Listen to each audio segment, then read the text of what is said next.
ಯಾರೆಲ್ಲ ಹಣವನ್ನ ಜಾಸ್ತಿ ಸಂಪಾದನೆ ಮಾಡ್ಬೇಕು ಅಂತ ಅನ್ಕೋತಿರೋ ಅವರು ಈ ವಿಡಿಯೋವನ್ನ ಕೊನೆವರೆಗೂ ನೋಡಿ. ಈ ವಿಡಿಯೋ ಯಾವುದೇ ರೀತಿ ಸ್ಪಾನ್ಸರ್ ವಿಡಿಯೋ ಅಲ್ವೇ ಅಲ್ಲ. ಈ ವಿಡಿಯೋ ಸ್ವಲ್ಪ ಲೆಂತ್ ಆಗಿರಬಹುದು. ಯಾರು ಹಣವನ್ನ ಜಾಸ್ತಿ ಸಂಪಾದನೆ ಮಾಡಬೇಕು ಅಂತ ಅನ್ಕೋತಿರೋ ಅವ್ರು ಮಾತ್ರ ಈ ವಿಡಿಯೋವನ್ನ ನೋಡ್ತಾರೆ. 4 ಅಭ್ಯಾಸ ನಿಮ್ಮನ್ನ ಶ್ರೀಮಂತರಾಗಿ ಮಾಡೋದಿಕ್ಕೆ ಅಡ್ಡಿ ಬರ್ತಾ ಇರುತ್ತೆ. ಆ 4 ಅಭ್ಯಾಸವನ್ನ ನಾವಿವತ್ತು ನೋಡೋಣ. ನೀವು ಹಾನೆಸ್ಟ್ ಆಗಿ ಸಂಪಾದನೆ ಮಾಡ್ಬೇಕು ಅಂದ್ರೆ ನೀವು ಪುವರ್ ಅಥವಾ ಮಿಡಲ್ ಕ್ಲಾಸ್ ಇಂದ ಹೊರಗಡೆ ಬಂದು ಅಪ್ಪರ್ ಕ್ಲಾಸ್ ಗೆ ಬರಬೇಕು. ಇಲ್ಲಾಂದ್ರೆ ಕೋಟ್ಯಾಧೀಶ್ವರ ಆಗ್ಬೇಕು. ನಾ ಹೇಳೋ ಒಂದೊಂದು ಮಾತನ್ನ ಗಮನ ಕೊಟ್ಟು ಕೇಳಿ. ಇಲ್ಲಾಂದ್ರೆ ಯೂಟ್ಯೂಬ್ ಅಲ್ಲಿ ಸುಮಾರು ವಿಡಿಯೋಸ್ ಇದೆ, ಅದನ್ನ ನೋಡಿ. ಇದನ್ನ ನೋಡಿ ನಿಮ್ಮ ಟೈಮ್ ಅನ್ನ ವೇಸ್ಟ್ ಮಾಡಬೇಡಿ. ನಿಮ್ಗೆ ಜಾಸ್ತಿ ದುಡಿಮೆ ಮಾಡ್ಬೇಕಂದ್ರೆ, ನಿಮ್ಮ ಬ್ಯಾಂಕ್ ಬ್ಯಾಲೆನ್ಸ್ ಅನ್ನ ಜಾಸ್ತಿ ಮಾಡ್ಬೇಕು ಅಂದ್ರೆ, ನೀವು ಶ್ರೀಮಂತರಾಗಬೇಕಂದ್ರೆ ಎಷ್ಟು ಬೇಗ ಆಗುತ್ತೋ ಅಷ್ಟು ಬೇಗ ಈ 4 ಅಭ್ಯಾಸಗಳನ್ನ ಬಿಟ್ಬಿಡಿ. ದುಡ್ಡಿನ ವಿಷಯದಲ್ಲಿ ನಿಮ್ಮ ಮತ್ತು ಸಂಪಾದನೆ ಮಾಡೋ ರೀತಿ ಇರುತ್ತಲ್ಲ, ಅದನ್ನ ಇವತ್ತು ಕಂಪ್ಲೀಟ್ ಆಗಿ ನಾವು ಚೇಂಜ್ ಮಾಡ್ತಾ ಇದೀವಿ. ಈ ವಿಡಿಯೋದಲ್ಲಿ ನೀವು ಲಾಸ್ಟ್ ವರೆಗೂ ಇದ್ರೆ ಸಾಕು. ಸರಿ, ಬನ್ನಿ ಮೊದಲನೇ ಅಭ್ಯಾಸ ಏನು ಅಂತ ನೋಡೋಣ. ಈ ಫಸ್ಟ್ ಅಭ್ಯಾಸ ನಿಮ್ಮನ್ನ ಸಂಪಾದನೆ ಮಾಡೋದಕ್ಕೆ ತಡೀತಾ ಇರುತ್ತೆ. ಈ 4 ಅಭ್ಯಾಸದಲ್ಲಿ ಇದು ತುಂಬಾ ಕೆಟ್ಟದು. ಅದೇ ಪುವರ್ ಮೆಂಟಾಲಿಟಿ. ಒಂದು ವಿಷಯದಿಂದ ನೀವು ಶ್ರೀಮಂತರಾಗೋದಕ್ಕೆ ಆಗ್ತಾ ಇಲ್ಲ. ಅದು ಏನಂದ್ರೆ, ಜನರು ನಿಮ್ಮನ್ನ ಶ್ರೀಮಂತರಾಗಿ ಆಗೋದಕ್ಕೆ ಬಿಡ್ತಾ ಇಲ್ಲ. ನಿಮ್ಮ ಸಿಚುವೇಶನ್ ನಿಮ್ಮನ್ನ ರಿಚ್ ಆಗೋದಕ್ಕೆ ಬಿಡ್ತಾ ಇಲ್ವಾ? ಟ್ಯಾಕ್ಸ್ ಸಿಸ್ಟಮ್ ನಿಮ್ಮನ್ನ ರಿಚ್ ಆಗೋದಕ್ಕೆ ಬಿಡ್ತಾ ಇಲ್ವಾ? ಅಂದ್ರೆ ನೀವು ಸಕ್ಸಸ್ ಆಗದೆ ಇರೋದಕ್ಕೆ ಬೇರೆಯವರನ್ನ ಬೈತಾ ಇದ್ದೀರಾ. ಈ ಪುವರ್ ಮೆಂಟಾಲಿಟಿ ಇದೆಯಲ್ಲ, ಇದು ನಿಮ್ಮ ಫಸ್ಟ್ ತಪ್ಪು. ನಿಮ್ಮ ದೊಡ್ಡ ಶತ್ರು ಇದು. ಜನರು ಏನ್ ಹೇಳ್ತಾರೆ, ಈ ಶ್ರೀಮಂತರು ಇದ್ರಲ್ಲ, ಅವ್ರು ನಮ್ಮನ್ನ ಶ್ರೀಮಂತರಾಗೋದಕ್ಕೆ ಬಿಡ್ತಾ ಇಲ್ಲ. ಆದ್ರೆ ಅವ್ರು ಮಾತ್ರ ಇನ್ನಷ್ಟು ಶ್ರೀಮಂತರ ಆಗ್ತಾನೆ ಹೋಗ್ತಾ ಇದಾರೆ. ನಾವು ಬಡವರು ಇನ್ನಷ್ಟು ಬಡವರಾಗಿ ಹೋಗ್ತಾ ಇದೀವಿ. ಇವರು ಲೋಕದಲ್ಲಿರೋ ಎಲ್ಲರನ್ನ ಬ್ಲೇಮ್ ಮಾಡಬಹುದು, ಆದ್ರೆ ಅವ್ರನ್ನ ಬ್ಲೇಮ್ ಮಾಡಬಾರ್ದು. ಅವ್ರನ್ನ ಬೈಕೊಳ್ಳೋದೇ ಇಲ್ಲ. ಇವ್ರ ಮುಂದೆ ಯಾರಾದ್ರೂ ಹಣ ಸಂಪಾದನೆ ಮಾಡೋದ್ರ ಬಗ್ಗೆ ಮಾತಾಡಿದ್ರೆ, ಯಾವ್ದಾರೋ ಒಂದು ಐಡಿಯಾವನ್ನ ಕೊಟ್ರೆ ಅದನ್ನ ಅವರು ಚೆನ್ನಾಗಿ ಕೇಳ್ತಾರೆ. ಯಾಕಂದ್ರೆ ದುಡ್ಡಿನ ಬಗ್ಗೆ ಕೇಳೋದು ತುಂಬಾ ಸಂತೋಷವಾಗಿರುತ್ತೆ. ಆದ್ರೆ ಅದನ್ನ ಅವರು ಮಾಡ್ಬೇಕು ಅಂದಾಗ ಇದರಿಂದ ಏನೂ ಆಗಲ್ಲ. ಈ ರೀತಿ ಯಾರು ಶ್ರೀಮಂತರಾಗ್ತಾರಾ? ಈ ಶ್ರೀಮಂತರು ಹೇಗೆ ಶ್ರೀಮಂತರಾಗ್ತಾರಂತ ನಂಗೆ ಗೊತ್ತಾಗ್ತಾ ಇಲ್ಲ. ಇಲ್ಲಿ ನೋಡಿ, ಈ ರೀತಿ ಏನೂ ಇಲ್ಲ. ಸಕ್ಸಸ್ ನ ರೂಲ್ ಇದೆಯಲ್ಲ, ಅದು ತುಂಬಾ ಸಿಂಪಲ್. ಅದು ಎಲ್ರಿಗೂ ಕೂಡ ಕಾಮನ್. ನಿಮ್ಗೆ ಹೇಗೆ ಸಂಪಾದನೆ ಮಾಡ್ಬೇಕಂತ ಗೊತ್ತಾ? ಆಕ್ಚುಲಿ ದುಡ್ಡನ್ನ ಸಂಪಾದನೆ ಮಾಡ್ಬೇಕಂತ ನೀವು ಇಷ್ಟಪಡ್ತಾ ಇಲ್ಲ. ಅದಕ್ಕೋಸ್ಕರ ಕೆಲಸ ಮಾಡ್ಬೇಕು ಅಂತ ಬಂದಾಗ ಅದ್ರಲ್ಲಿ ಏನಾದ್ರೂ ಒಂದು ಕೊರತೆಯನ್ನ ಕಂಡುಹಿಡಿದು ನಿಮ್ಮನ್ನ ನೀವು ಸ್ಯಾಟಿಸ್ಫೈ ಮಾಡ್ಕೋತೀರಾ. ಆ ಕೆಲಸ ಯಾವ್ದೇ ರೀತಿ ಕೆಲಸ ಆಗಿರಬಹುದು. ನಾನು ಪರ್ಟಿಕ್ಯುಲರ್ ಆಗಿ ಒಂದ್ ಕೆಲಸದ ಬಗ್ಗೆ ಹೇಳ್ತಾ ಇಲ್ಲ. ನಿಮ್ಮನ್ನ ನೀವು ನಾ ಎಲ್ಲಿದ್ದೀನೋ ಹೇಗಿರ್ಬೇಕೋ ಅಲ್ಲೇ ಇದೀನಿ ಅಂತ ಸ್ಯಾಟಿಸ್ಫೈ ಮಾಡ್ಕೋತೀರಾ. ಸರಿ, ಇದಕ್ಕಿಂತ ತುಂಬಾ ಕೆಟ್ಟದಾದ ಮೆಂಟಾಲಿಟಿ ನೋಡಿ. ದಿನಪೂರ್ತಿ ದುಡ್ಡು ಅಂತ ಹೇಳ್ತಾ ಇರ್ತೀರಾ. ಕೊನೆದಾಗಿ ನೀವೇ ಯೂಟ್ಯೂಬ್ ಹೊಡಿತೀರಾ. ದುಡ್ಡನ್ನ ಸಂಪಾದನೆ ಮಾಡಿ ಏನ್ ಮಾಡೋದು? ದುಡ್ಡಿದ್ರೆ ಮಾತ್ರ ಜೀವನನ? ಸರಿ, ನೀವೇ ಹೇಳಿ, ಮತ್ತೇನಕ್ಕೆ ದುಡ್ಡು ಅಂತ ನೀವು ಹೇಳ್ತಾ ಇರ್ತೀರಾ? ಈ ರೀತಿ ಪುವರ್ ಮೆಂಟಾಲಿಟಿ ಇದೆಯಲ್ಲ, ಅದನ್ ಬಿಟ್ಟು ಎಷ್ಟು ಬೇಗ ಹೊರಗಡೆ ಬರ್ತಿರೋ ಅಷ್ಟು ಬೇಗ ನೀವು ಶ್ರೀಮಂತರಾಗೋದಕ್ಕೆ ಆಗುತ್ತೆ. ನನ್ನ ಸುಮಾರು ಫ್ರೆಂಡ್ಸ್ ನನ್ನ ಹೇಳ್ತಾರೆ, ಶ್ರೀಮಂತರಾಗಿ ಏನ್ ಮಾಡೋದು? ಯಾವಾಗ ನಾವು ಶ್ರೀಮಂತರಾಗ್ತೀವೋ ಆವಾಗ ಬರೀ ದುಡ್ಡು ಅಂತ ನಾವು ಯೋಚನೆ ಮಾಡ್ತಾನೆ ಇರ್ತೀವಿ. ದುಡ್ಡಿನ ಬಗ್ಗೆ ನಾವು ಚಿಂತೆ ಮಾಡ್ತೀವಿ. ನಾ ಅವರಿಗೆ ಸರಿಯಾಗಿ ಎತ್ತಿ ಹೇಳ್ದೆ, ಇಲ್ಲಿ ನೋಡಿ ಮಿತ್ರ, ಯಾರತ್ರ ಕೋಟಿ ಇದೆಯೋ ಅವರು ದುಡ್ಡಿನ ಬಗ್ಗೆ ಚಿಂತೆ ಮಾಡೋದೇ ಇಲ್ಲ. ದುಡ್ಡಿನ ಬಗ್ಗೆ ಯಾರು ತುಂಬಾ ಚಿಂತೆ ಮಾಡ್ತಾರೆ ಅಂದ್ರೆ, ಯಾರತ್ರ ಇವತ್ತು ದುಡ್ಡಿಲ್ಲ, ಯಾರಿಗೆ ದುಡ್ಡಿನ ಅವಶ್ಯಕತೆ ತುಂಬಾ ಜಾಸ್ತಿ ಇದೆ ಅವರು. ಯಾರಿಗೆ ಹಣದ ಅವಶ್ಯಕತೆ ಇದೆಯೋ ಅವ್ರು ಮಾತ್ರ ಟೆನ್ಷನ್ ಆಗ್ತಾರೆ. ಅದು ಮಾತ್ರ ಅಲ್ಲದೆ ನನ್ನ ಫ್ರೆಂಡ್ಸ್ ಹೇಳಿದ್ರು, ದುಡ್ಡು ಒಬ್ರನ್ನ ನೆಮ್ಮದಿಯಾಗಿ ಇರೋದಕ್ಕೆ ಬಿಡೋದಿಲ್ಲ ಅಂತೆ. ಆ ರೀತಿ ದುಡ್ಡಿನ ಹಿಂದೆ ಏನಕ್ಕೆ ಹೋಗ್ಬೇಕು? ಅದಕ್ಕೆ ನಾನ್ ಹೇಳ್ದೆ, ದುಡ್ಡಿದ್ರೆ ನೀನಿವತ್ತು ಮಾಡಕ್ ಆಗದೆ ಇರೋ ಕೆಲಸವನ್ನ ನೀನು ಮಾಡಿಸಬಹುದು. ಅದು ಮಾತ್ರ ಅಲ್ಲದೆ ನಿನ್ನ ಹತ್ರ ದುಡ್ಡಿದ್ಯಾ, ಸರಿ, ಬಡವರನ್ನ ನೀನು ಓದಿಸು. ಫಿಸಿಕಲಿ ಚಾಲೆಂಜೆಡ್ ಚಿಲ್ಡ್ರನ್ಸ್ ಸುಮಾರು ಜನ ಇದಾರೆ. ಅವ್ರ ಲೈಫ್ ಲಾಂಗು ಅದೇ ರೀತಿ ಬದುಕಬೇಕು. ಆದ್ರೆ ನೀನ್ ಅನ್ಕೊಂಡ್ರೆ ಅವರ ಜೀವನವನ್ನ ಚೇಂಜ್ ಮಾಡಬಹುದು. ಸ್ಕೂಲ್ ಕಟ್ಟು, ಹಾಸ್ಪಿಟಲ್ ಕಟ್ಟು.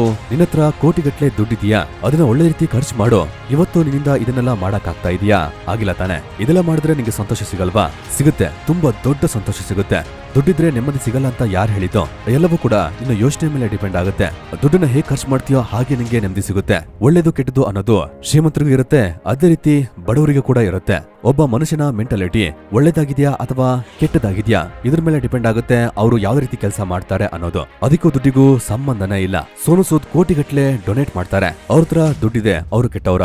ಅಲ್ವೇ ಅಲ್ಲ. ನಮ್ಮ ಮೆಂಟಾಲಿಟಿ ನಮ್ಮನ್ನ ಒಳ್ಳೆ ಕೆಲಸ ಅಥವಾ ಕೆಟ್ಟ ಕೆಲಸವನ್ನ ಮಾಡಿಸುತ್ತೆ. ಹಣಕ್ಕೂ ಅದಕ್ಕೂ ಯಾವ್ದೇ ರೀತಿ ಸಂಬಂಧನೇ ಇಲ್ಲ. ದುಡ್ಡು ಕೆಟ್ಟು ಅನ್ನೋ ಯೋಚನೆಯಿಂದ ನೀವು ಹೊರಗಡೆ ಬನ್ನಿ. ದುಡ್ಡನ್ನ ಸಂಪಾದನೆ ಮಾಡೋದು ಅನ್ನೋದು ತುಂಬಾ ಅವಶ್ಯಕ. ನಾನು ಹೇಳಿರೋ ಫಸ್ಟ್ ಮೆಂಟಾಲಿಟಿ ನಿಮ್ಗೆ ಅರ್ಥ ಆಯ್ತಲ್ಲ, ಅದು ಪುವರ್ ಮೆಂಟಾಲಿಟಿ. ಜಾಸ್ತಿ ದುಡ್ಡು ಸಂಪಾದನೆ ಮಾಡೋದು ಅನ್ನೋದು ಸುಮಾರು ಜನರಿಗೆ ನೆಗೆಟಿವ್ ಥಾಟ್ಸ್ ಅನ್ನ ಕೊಡ್ತಾ ಇದೆ. ಜಾಸ್ತಿ ದುಡ್ಡಿದ್ರೆ ಕೆಟ್ಟದಕ್ಕೆ ಖರ್ಚು ಮಾಡ್ತೀವಿ, ಆ ರೀತಿ ಎಲ್ಲ ಏನು ಇಲ್ಲ. ಆ ಮೆಂಟಾಲಿಟಿಯಿಂದ ನೀವು ಹೊರಗಡೆ ಬನ್ನಿ. ಸೆಕೆಂಡ್ ಹ್ಯಾಬಿಟ್ ಅನ್ನ ನೋಡೋಣ. ಎರಡನೇ ಬ್ಯಾಡ್ ಹ್ಯಾಬಿಟ್ ಏನಂದ್ರೆ ರ್ಯಾಟ್ ರೇಸ್, ಕುರಿಗಳ ಗುಂಪಿನ ಹಾಗೆ. ನಿಮ್ಗೆ ಗೊತ್ತು, ಒಂದು ಕುರಿ ಹಿಂದೆ ಇನ್ನೊಂದು ಕುರಿ ಹೋಗುತ್ತೆ.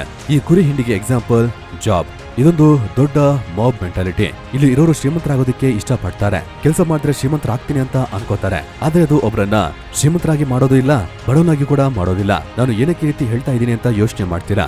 ಈ ಲೋಕದಲ್ಲಿ ಎಷ್ಟೊಂದು ಕೋಟ್ಯಾಧೀಶ್ವರರು ಇದ್ದಾರೆ. ಯಾರು ಬರೀ ಜಾಬ್ ಅನ್ನು ಮಾಡಿ ಲೋಕದ ದೊಡ್ಡ ಶ್ರೀಮಂತರಾಗಿ ಆಗಿದ್ದಾರೆ? ಒಬ್ರು ಕೂಡ ಇಲ್ಲ.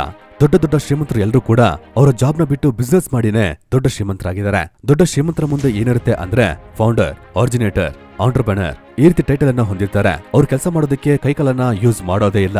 ಅವರು ಜಾಸ್ತಿ ಅವರ ಮೆದ್ಲನ್ನ ಯೂಸ್ ಮಾಡ್ತಾರೆ. ಮತ್ತೆ ಅವರು ಬೇರೆಯವ್ರ ಹತ್ರ ಕೆಲಸ ಮಾಡಿಸ್ತಾರೆ. ಯಾವ ಕೆಲಸವನ್ನ ಸಪರೇಟ್ ಆಗಿ ಮಾಡಕ್ಕಾಗುತ್ತೋ ಆ ಸ್ಪೀಡ್ ಅನ್ನ ಮಲ್ಟಿಪ್ಲೈ ಮಾಡೋದಕ್ಕೆ ಬೇರೆಯವ್ರ ಹತ್ರ ಆ ಕೆಲಸವನ್ನ ಮಾಡಿಸ್ತಾರೆ. ಯಾರು ಜಾಬ್ ಮಾಡ್ಬೇಕಂತ ಕುರಿ ಹಿಂಡಲ್ಲಿ ಹೋಗಿ ಸಿಕ್ಕಿ ಬೀಳ್ತಾರೋ ಅವರು ಆ ಕೆಲಸವನ್ನ ಮಾಡ್ಕೊಂಡೆ ಜೀವನ ಪೂರ್ತಿ ಅವರು ಶ್ರೀಮಂತರಾಗೋದಿಕ್ಕೆ ಆಗೋದೇ ಇಲ್ಲ. ಜಾಬ್ ಮಾಡೋದ್ರಿಂದ ಇವರು ಶ್ರೀಮಂತರಾಗಿ ಆಗೋದಿಲ್ಲ. ಇವರು ಯಾರಿಗೋಸ್ಕರ ಕೆಲಸ ಮಾಡ್ತಾ ಇರ್ತಾರೋ ಅವರು ಶ್ರೀಮಂತರಾಗ್ತಾರೆ. ನಿಮ್ಗೆ ಒಂದು ಜಾಬ್ ಅಲ್ಲಿ 1 ಲಕ್ಷ ಕೊಡ್ತಾ ಇದಾರೆ ಅಂದ್ರೆ ನೀವು ಯೋಚನೆ ಮಾಡಿ ನಿಮ್ಮ ಬಾಸ್ಗೆ ಅದರಿಂದ ಎಷ್ಟು ಲಾಭ ಸಿಗುತ್ತೆ ಅಂತ. ನಿಮ್ ರೀತಿ ಸುಮಾರು ಜನ ಅವ್ರ ಕೆಳಗಡೆ ಕೆಲಸ ಮಾಡಿ ತಿಂಗಳಿಗೆ ಕೋಟಿಗಟ್ಟಲೆ ಪ್ರಾಫಿಟ್ ಅನ್ನ ನೀವು ಕೊಡ್ತಾ ಇದ್ದೀರಾ. ಅವ್ರ ಲಾಭದಿಂದ ಒಂದು ಸಣ್ಣ ಭಾಗವನ್ನ ನಿಮ್ಗೆ ಅವರು ಕೊಡ್ತಾ ಇದ್ದಾರೆ. ಆ ರೀತಿ ಕೊಟ್ಟಿಲ್ಲ ಅಂದ್ರೆ ನೀವು ಅವರಿಗೋಸ್ಕರ ಕೆಲಸ ಮಾಡೋದೇ ಇಲ್ಲ. ಜಾಬ್ ನ ಮಾಡಿ ನೀವು ಫೈನಾನ್ಷಿಯಲ್ ಫ್ರೀಡಮ್ ಅನ್ನ ಅಚೀವ್ ಮಾಡಬಹುದು ಅನ್ನೋ ಆ ಮೆಂಟಾಲಿಟಿಯಿಂದ ನೀವು ಹೊರಗಡೆ ಬರಬೇಕು. ಜಾಬ್ ಮಾತ್ರ ನಿಮ್ಮ ಸಿಂಗಲ್ ಸೋರ್ಸ್ ಆಫ್ ಅರ್ನಿಂಗ್ ಆಗಿದ್ರೆ ನೀವು ಯಾವಾಗ್ಲೂ ಶ್ರೀಮಂತರಾಗಿ ಆಗೋದೇ ಇಲ್ಲ. ನಿಮ್ಮ ಅರ್ನಿಂಗ್ಸ್ ಅನ್ನ ಮಲ್ಟಿಪ್ಲೈ ಮಾಡಬೇಕು. ಆ ಅರ್ನಿಂಗ್ಸ್ ಅನ್ನ ಹೇಗೆ ಮಲ್ಟಿಪ್ಲೈ ಮಾಡ್ತೀರಾ? ನಿಮ್ಮ ಕೆಲಸವನ್ನ ಬೇರೆಯವ್ರ ಹತ್ರ ಮಾಡಿಸ್ಬೇಕು. ನೀವು ನಿಮ್ಗೆ ಏನ್ ಇಷ್ಟ ಆಗುತ್ತೋ ಆ ಕೆಲಸವನ್ನ ಮಾಡ್ಬೇಕು. ದುಡ್ಡಿಗೋಸ್ಕರ ಮಾತ್ರ ನೀವು ಕೆಲಸವನ್ನ ಮಾಡ್ಲೇಬಾರ್ದು. ನೀವು ಯಾವ ಕೆಲಸವನ್ನ ಮಾಡ್ತಾ ನಿಮ್ಗೆ ಸಂತೋಷ ಸಿಗುತ್ತೋ ಆ ಕೆಲಸವನ್ನ ನೀವು ಮಾಡ್ಬೇಕು. ಎಷ್ಟೋ ಕೋಟ್ಯಾಧೀಶ್ವರರು ಇದ್ದಾರೆ. ಅವರು ಈ ಲೆವೆಲ್ ಅಲ್ಲಿ ಏನೇ ಕೂತಿದ್ದಾರೆ ಎಲ್ಲವೂ ಕೂಡ ಅವರ ಥಾಟ್ಸ್ ಇಂದ. ಅವರು ದುಡ್ಡನ್ನ ಮಾತ್ರ ಸಂಪಾದನೆ ಮಾಡ್ತಾ ಇಲ್ಲ.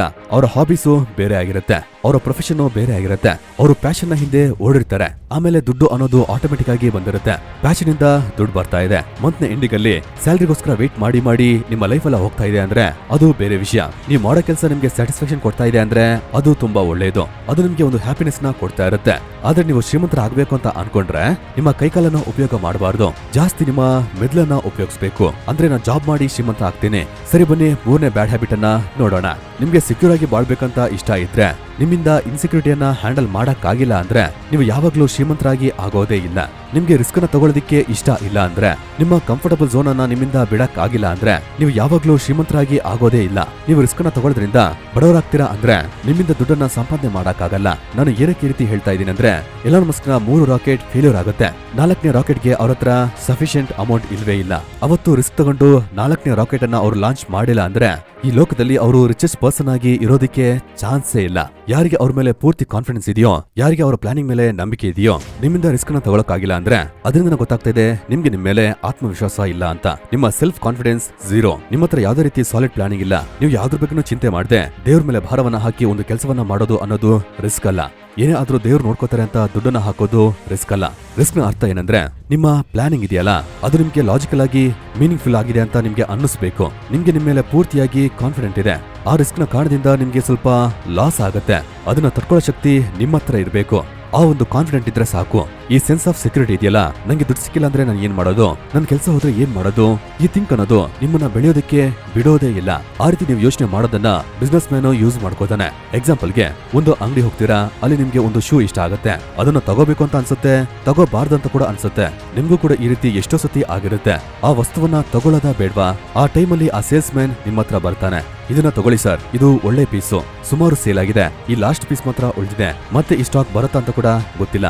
ಅದರ ನಂತರ ಏನ್ ಮಾಡ್ತೀರಾ ಅಂದ್ರೆ ಆ ಶೂ ಅನ್ನ ನೀವು ತಗೋಬಿಡ್ತೀರಾ. ಆ ಸೇಲ್ಸ್ ಮ್ಯಾನ್ ನಿಮ್ಮ ಮನಸ್ಸಲ್ಲಿ ಒಂದು ಇನ್ಸೆಕ್ಯೂರಿಟಿಯನ್ನ ಹಾಕ್ತಾನೆ. ಸರ್, ಇದು ಲಾಸ್ಟ್ ಪೀಸು, ಮತ್ತೆ ಸ್ಟಾಕ್ ಬರುತ್ತಾ ಅಂತ ಕೂಡ ಗೊತ್ತಿಲ್ಲ. ನೀವು ಆ ಇನ್ಸೆಕ್ಯೂರಿಟಿ ದಮ್ಮಲ್ಲಿ ಆ ವಸ್ತುವನ್ನ ತಗೋಬೇಕು ಅಂತ ನೀವು ನಿರ್ಧಾರ ಮಾಡ್ತೀರಾ. ಯಾರಿಗೆ ಗೊತ್ತು, ಅದೇ ರೀತಿ ಆ ಅಂಗಡಿಯಲ್ಲಿ 50 ವಸ್ತು ಇರಬಹುದು. ಅದರ ಫಸ್ಟ್ ಪೀಸ್ ಅನ್ನ ನೀವು ಶಾಪ್ ಮಾಡಿರಬಹುದು. ಈ ಡೈಲಾಗ್ ಅನ್ನ ಅವರು ರಿಪೀಟ್ ಮಾಡಿ 50 ಪೀಸ್ ಅನ್ನ ಅವರು ಸೇಲ್ ಮಾಡಿರಬಹುದು. ಈ ಇನ್ಸೆಕ್ಯೂರಿಟಿ ಸುಮಾರು ಜನರ ಹತ್ರ ರೋಲ್ ಪ್ಲೇ ಮಾಡುತ್ತೆ. ನೀವು ಇನ್ಸೆಕ್ಯೂರಿಟಿಯನ್ನ ಯೂಸ್ ಮಾಡ್ಕೊಳ್ಳೋದಕ್ಕೆ ಕಲ್ತ್ಕೋಬೇಕು. ಈ ಲೋಕದಲ್ಲಿ ಸೆಕ್ಯೂರ್ ಆಗಿ ಯಾರು ಕೂಡ ಇಲ್ಲ. ನಾವು ಇಷ್ಟು ಸಂಪಾದನೆ ಮಾಡ್ತೀವಿ ಅಂತ ಒಂದು ಭ್ರಮೆ ಅಷ್ಟೇ. ಒಂದು ತಿಂಗಳಿಗೆ ನೀವು 1 ಲಕ್ಷ ಸಂಪಾದನೆ ಮಾಡ್ತಾ ಇರಬಹುದು. ನಿಮ್ಮನ್ನು ನೀವು ಸೆಕ್ಯೂರ್ ಆಗಿ ಇಟ್ಕೊಂಡಿರಬಹುದು.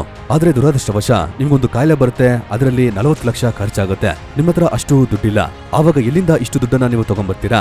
ಸೇಫ್ ಆಗಿ ಯಾರು ಕೂಡ ಈ ಲೋಕದಲ್ಲಿ ಇಲ್ವೇ ಇಲ್ಲ. ಬರೀ ಕಾಲಲ್ಲಿ ನಡ್ಕೊಂಡು ಹೋಗೋ ಅವನು ಕೂಡ ರಿಸ್ಕ್ ಅಲ್ಲಿ ಇರ್ತಾನೆ. ಫ್ಲೈಟ್ ಅಲ್ಲಿ ಹೋಗೋ ಶ್ರೀಮಂತ ಕೂಡ ಅದೇ ರಿಸ್ಕ್ ಅಲ್ಲಿ ಇರ್ತಾನೆ. ಇದೇ 3ನೇ ಹ್ಯಾಬಿಟ್. ಯಾವುದೇ ರೀತಿ ನೀವು ರಿಸ್ಕ್ ಅನ್ನ ತಗೊಳ್ತೇ ಇರೋದು. ಸರಿ, ಬನ್ನಿ 4ನೇ ಹ್ಯಾಬಿಟ್ ಅನ್ನ ನೋಡೋಣ.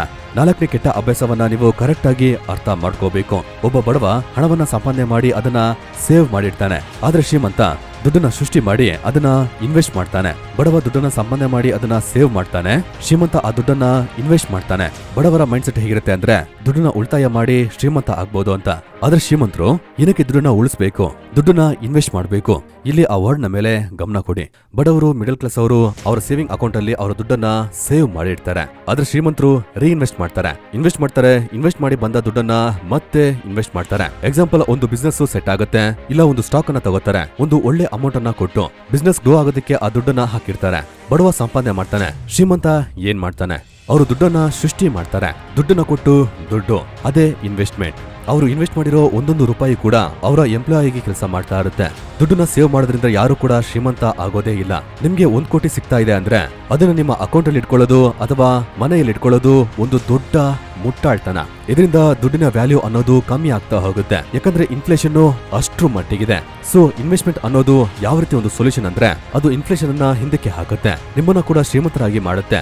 ಎಷ್ಟು ಬೇಗ ಆಗುತ್ತೋ ಅಷ್ಟು ಬೇಗ ಇನ್ವೆಸ್ಟ್ ಮಾಡೋದಕ್ಕೆ ಸ್ಟಾರ್ಟ್ ಮಾಡಿ. ಬೇಗ ಈ ವಿಡಿಯೋವನ್ನ ಸಮರೈಸ್ ಮಾಡ್ತೀನಿ. ಫಸ್ಟ್ ಬ್ಯಾಡ್ ಹ್ಯಾಬಿಟ್ ನಿಮ್ಮ ಪೂರ್ ಮೈಂಡ್ ಸೆಟ್. ದುಡ್ಡನ್ನ ಸಂಪಾದನೆ ಮಾಡಿ ಏನ್ ಮಾಡೋದು ಅಂತ ಯೋಚನೆ ಮಾಡೋದು. ನಿಮ್ಗೆ ಎಷ್ಟು ದುಡ್ಡು ಸಿಗುತ್ತೆ, ದುಡ್ಡು ಅನ್ನೋದು ಕೆಡ್ದು, ಎಟ್ಸೆಟ್ರಾ ಎಟ್ಸೆಟ್ರಾ. ಎರಡನೇದು ರ್ಯಾಟ್ ರೇಸ್. ಜಾಬ್ ಅಲ್ಲಿ ಎಂಪ್ಲಾಯ್ ಆಗಿ ಒಂದು ಕುರಿ ಹಿಂಡಿನ ಹಾಗೆ ಆಗೋದು. ಜಾಬ್ ಯಾವತ್ತೂ ನಿಮ್ಮನ್ನ ಶ್ರೀಮಂತರಾಗಿ ಮಾಡೋದಿಲ್ಲ, ನಿಮ್ಮ ಬಾಸ್ ನ ಮಾತ್ರ ಅದು ಶ್ರೀಮಂತರಾಗಿ ಮಾಡುತ್ತೆ. ಮೂರನೇ ಬ್ಯಾಡ್ ಹ್ಯಾಬಿಟ್ ರಿಸ್ಕ್ ಅನ್ನ ತಗೊಳ್ದೇ ಇರೋದು. ರಿಸ್ಕ್ ಅನ್ನ ಯಾರು ತಗೊಳ್ಳಲ್ಲ, ಯಾರಿಗೆ ಅವ್ರ ಮೇಲೆ ಕಾನ್ಫಿಡೆಂಟ್ ಇರಲ್ವೋ ಅವರು ತಗೊಳ್ಳೋದಿಲ್ಲ. ಈ ವಿಡಿಯೋದ ಕೊನೆ ಮತ್ತೆ 4ನೇ ಕೆಟ್ಟ ಅಭ್ಯಾಸ ಏನಂದ್ರೆ ಬರೀ ದುಡ್ಡನ್ನ ಉಳಿತಾಯ ಮಾಡಿ ನೀವು ಶ್ರೀಮಂತರಾಗಬಹುದು ಅಂತ ಅನ್ಕೊಳ್ಳೋದು. ಅದ್ರ ನಿಜ ಏನಂದ್ರೆ ಸೇವಿಂಗ್ಸ್ ಇಂದ ಅಲ್ಲ, ಇನ್ವೆಸ್ಟ್ಮೆಂಟ್ ಇಂದ ನೀವು ಶ್ರೀಮಂತರಾಗ್ತೀರಾ. ನೀವು ಎಷ್ಟೇ ಸಂಪಾದನೆ ಮಾಡಿದ್ರು ಕೂಡ ನೀವು ಇನ್ವೆಸ್ಟ್ಮೆಂಟ್ ಅನ್ನ ಮಾಡದೇ ಇರೋ ತನಕ ನಿಮ್ಮಿಂದ ಶ್ರೀಮಂತರಾಗಕ್ಕಾಗಲ್ಲ. ನಿಮ್ಗೆ ಸರಿಯಾಗಿ ಇನ್ನೂ ಅರ್ಥ ಆಗಿಲ್ಲ ಅಂದ್ರೆ ಈ ವಿಡಿಯೋವನ್ನ ಮತ್ತೆ ನೋಡಿ. ನಾ ಹೇಳಿರೋ ಅಂಶವನ್ನ ಸರಿಯಾಗಿ ಅರ್ಥ ಮಾಡ್ಕೊಳ್ಳಿ, ನಿಮ್ಮ ಮನಸ್ಸನ್ನ ಚೇಂಜ್ ಮಾಡ್ಕೊಳ್ಳಿ. ನಿಮ್ಮ ಯೋಚನೆಯನ್ನ ಸರಿ ಮಾಡ್ಕೊಂಡು ನೀವು ಬಾಳೋದಕ್ಕೆ ಸಂಪಾದನೆಯನ್ನ ಮಾಡೋದ್ ಬಿಟ್ಕೊಂಡು ನೀವು ಶ್ರೀಮಂತರಾಗೋದಕ್ಕೆ ಪ್ರಯತ್ನ ಮಾಡಿ. ನಿಮ್ಮ ಗುರಿಯನ್ನ ಮನಸ್ಸಲ್ಲಿ ಇಟ್ಕೊಂಡು ನಿಮ್ಮ ಗುರಿಯ ಕಡೆಗೆ ಹೆಜ್ಜೆ ಹಾಕ್ತಾ ಹೋಗಿ. ಈ ವಿಡಿಯೋ ನಿಮ್ಗೆ ಇಷ್ಟ ಆಗಿದ್ರೆ ಲೈಕ್ ಮಾಡಿ, ಕಮೆಂಟ್ ಮಾಡಿ. ಇನ್ವೆಸ್ಟ್ಮೆಂಟ್ ಬಗ್ಗೆ ಡೀಟೇಲ್ ಆಗಿ ಅರ್ಥ ಮಾಡ್ಕೋಬೇಕಂದ್ರೆ ಲೆಫ್ಟ್ ಅಲ್ಲಿರೋ ಈ ವಿಡಿಯೋವನ್ನ ನೀವು ಕ್ಲಿಕ್ ಮಾಡಿ ನೋಡ್ಕೊಳ್ಳಿ. ನಾನು ನಿಮ್ಮನ್ನ ಇನ್ನೊಂದು ವಿಡಿಯೋದಲ್ಲಿ ಭೇಟಿ ಆಗ್ತೀನಿ. ಬಾಯ್.